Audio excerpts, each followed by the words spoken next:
All right, I got something I want to tell you. I don't think it's possible for your clients to see more value in you than you see in yourself. So today I've got 5 things that I have fundamentally changed my mind about over the last decade or so running my agency that I feel like have all elevated my value. And not just the value with which I see myself, but also the value that my clients see in me, because I think they're just totally linked. So I want to share them with you because they're huge realizations for me, and maybe see if you're doing any of this stuff and might be a realization for you too. The first one is me marketing versus you marketing. So right before recording this video, I was in Blue Theory right here, reviewing some websites. Really what I was doing is reviewing like first touch marketing, like what you say on your website, what you say if you do any email outreach, like the first experience that people have with you and your business. And it's so important to get that message dialed in. And me marketing devalues your work. So me marketing is, this is my website and my business and my packages and my pricing and my services, and this is what I can do. You marketing is, this is who I help. These are the outcomes that I can help you achieve. This is kind of my secret sauce. Like, this is why it works.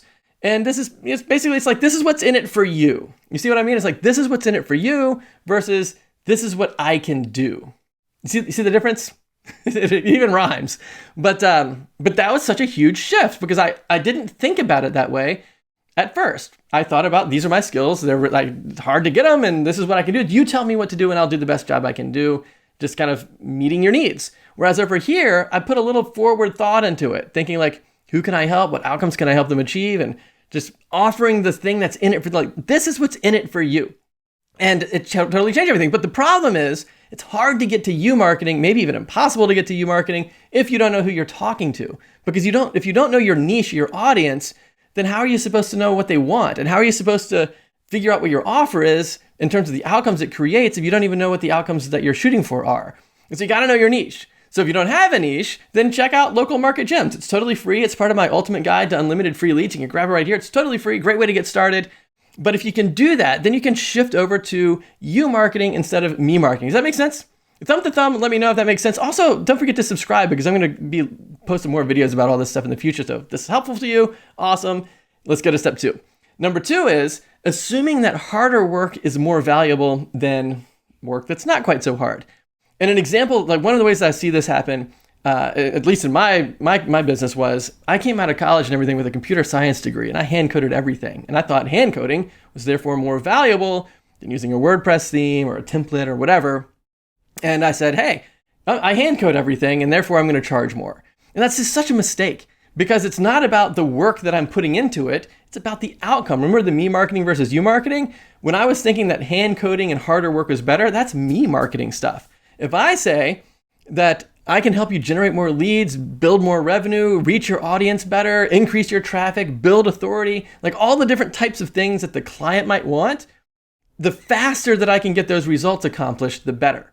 Now, if there's something that I'm doing that's harder, that contributes to a better outcome, that's something worth talking about. But if I just say, either way, you're going to get a website, and one option is I can hand code it, the other option is I can use a theme or a template or something like that, that doesn't make any difference. And I'll prove it like this. Suppose your air conditioner went out and you're now sweating up in your attic or whatever, and you call 2 different people to come over. One guy says, oh yeah, I see the problem. I can get the air conditioner back up and running, 30 minutes, no problem. The other guy says, hey, you know what? What if I rip out your old air conditioner, put this new one in? It's, put golden rivets in the whole thing, and everything is hand screwed, no electric drills or anything, but it's going to take like 2 weeks. I'd pick the 30-minute guy, right? I want the outcome as fast as possible. And a lot of times what that means is if you can get the outcome, the same outcome faster, for us, it might mean less work, which means greater margins. So it works for me and it also works for the client because they're getting the outcomes they want faster. That was a huge shift in my thinking and wanted to share it with you. Okay, so number 3 is thinking short term. So a lot of times I'll see people, I'll say, hey, how much revenue would you like to add to your business? And people will tell me their revenue goals in terms of the clients they would like to achieve. I'd like to get 2 or 3 more clients per month. And then I'd like to know, well, what's the value of the clients? And because I want to know how much revenue people want in their business so I can help that happen as opposed to how many clients per month you want. Because I used to do the clients per month thing too. But the problem with the clients per month thing is it's very hard to keep a consistent number of clients coming in while you're actually doing the work for the clients you're already working with. So what invariably that means is there's going to be these gaps and lulls, and you get these long dry spells where you're not working with anybody. Also, seasonality comes into the mix. Like if you're trying to build websites for people in like November and December, it's difficult to do that. Maybe even like right now, like we're getting into October when I'm recording this video, it's beginning to get into the point where it's hard to find people that want to build new websites, especially e-commerce related ones, because they're selling the stuff that they've already got. It's like it's too late now. But if you can have long-term clients, you don't have to build the website right now. Now you can be working on traffic and conversion optimization and lead nurturing and all of that other stuff. And just like thinking long-term is so much more valuable than thinking like, how do I hand out all these websites? But that goes back to me marketing versus you marketing, which is I'm in it for the outcomes for the clients. And if I can get them better outcomes, they're going to feel like that's really valuable. They'll see me as more valuable and everybody's winning. And thinking long-term is great because then you can get yourself like 7 to 10 clients. And I like to charge like somewhere between like $2,000 to $5,000 for like the setup of a new client, the website and the branding and all that stuff. And then I want them to be somewhere between like $500 to maybe $1,500 per month in terms of that monthly plan. That includes like marketing, hosting and maintenance, like the whole month-to-month subscription. And so that means you can get 7 or 8 clients and you're making 6 figures working from anywhere with a laptop by thinking long term, because it's better for you, it's better for the clients, everybody. It's just a fundamentally different way of thinking about lead acquisition and building your business by thinking long term. Number 4, and this is like relates back to when I was in a BNI group, but I don't want to be known as the web guy. I think it's a mistake to be known as that. So if you haven't been part of a BNI group or it's like a networking group where everybody in the group represents one different industry. So there's like a real estate guy, a mortgage broker, and then when you join the group, you say, you pick your seat. Like you say, I'm going to be the web design person. And then no other web design people can join your group. And so that way, when people are passing around leads for websites, there's no competition within your industry, within your group. And so I have to pick. And so I say, okay, well, I'm going to be the web design person. But I think that's a mistake. So if I were to redo that today, I wouldn't be the web design person. I would take the seat of the online marketing person. So it's just kind of like a two-step process here. So shifting from web design to online marketing, kind of like we were just talking about, because that's the longer term thing, because online marketing encompasses web design. Even if you're just running ads or something like that, even if you're just doing SEO, like anytime you're driving traffic, where are you going to drive the traffic to? Even if you're sending an email that has a link in it, where's the link going to go to? All the way back to the website. It means you got to have web pages that are dedicated, all this stuff. So you're doing web design as part of the online marketing. So I'd shift my perspective to that, but I'd take it a step further back to the me marketing versus you marketing thing. I don't want to be known as the website guy or the web design guy, because nobody knows anybody who needs a website, because they don't know like what kind of website are you talking about? Like, are you talking about building websites for Microsoft and Disney and Honda? Like I had projects with Microsoft, and I had another one with like the Xerox company, like these huge companies. I had these sort of like subcontractor projects with them before. And that's totally different from like working with like the lawn care person or a roofing person or a contractor or whatever. It's like, it's totally different. So what I ended up changing my pitch to, like when I joined the BNI group, was I said, I am a guy who helps local businesses get more leads from within driving distance of their location through online marketing, because I was sitting in the online marketing seat now. And that totally opened up the door to way more leads. Because when I say that, like when I say, do you know any local business owners who would love to get more leads from within driving distance of their location? People will start thinking about people they know who have local businesses who want more leads from within driving distance of their location. They'll say, oh yeah, you know what? You should meet my friend Mary, because they like their friend, they like me, they make this connection. It's almost like a matchmaker game or whatever. You know, Mary runs this awesome tax accounting firm that she'd love to help you, or she'd love to, talk to you about this stuff. And so like people like had this matchmaker moment when you tell them who it is that you want to be working with, rather than what the stuff is that you do. And again, it goes a little bit back to that me marketing versus you marketing, but it applies to networking events when you meet new people and they ask you what you do, kind of like your elevator pitch. I have a whole lot of video about elevator pitches. I can put a link in the description that really dives into this even more.